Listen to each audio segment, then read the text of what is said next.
What's up, guys, and welcome to the end of January. It's been a rather hot and productive month, and we've managed to get a few things done. I managed to get hold of my matric certificate and the letters from the school for my English proficiency.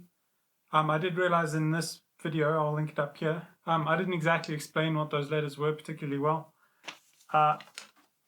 It's basically just a letter with a school emblem and the official stamp with my name and surname on it, an ID number that states that I went to those schools, that they were English medium schools. For certain visas, this seems to be enough to prove your English proficiency, to prove one's English proficiency, rather, I should say. But for like residency visas and stuff, I will likely need to do an English test anyway. But they were free to get. You just contact your school and ask them to type them up for you, and you go collect them. If they help, it'll be great. And if I end up writing an English test, well, we knew that was a distinct possibility anyway. Other things we did this month, we managed to get Yola's new passport in her new married name.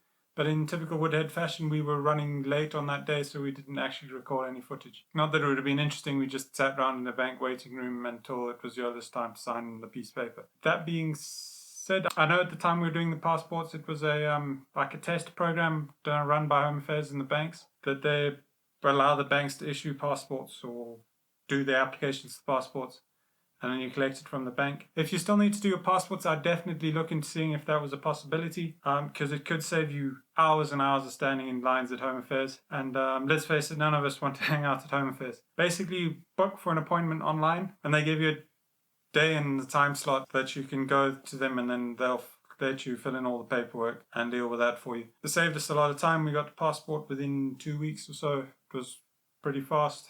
It was all correct. So yes, I'd definitely look into that if I was you. Talking of changing Yola's name, Yola also went to renew her driver's license, so that would be in her new name as well. We're hoping that would just make it much easier to change out the South African driver's license for a New Zealand driver's license without needing to explain why the surnames are no longer the same between her passport and her driver's license. Other than that, like we said in other episodes, we did actually start on some of the paperwork before our little New Year's resolution.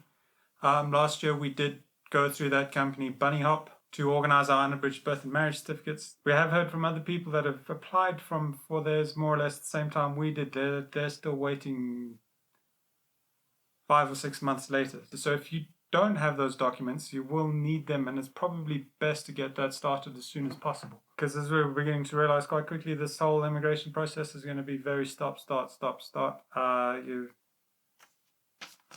fill in an application form and then you hand it in and wait till they're finished with that, and then you take whatever they gave you to hand it in to the next department, and then you wait for them to finish with that. And I think it'll be a bit like that basically all the way through until we get our visas printed out, which will no doubt get stressful and highly tedious towards the end of the year. But as for that rounds up our very hot January with all its load shedding. Feel free to put any questions down in the comments below. We'll answer them the best we can.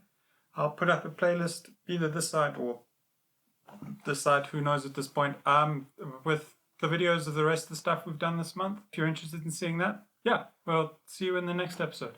Bye. Seems to be enough. For certain visas, this seems to be enough. And for certain visas, this seems to be enough to prove your English. I hope it is enough to prove my English. For certain visas, this seems to be enough to prove your English proficiency.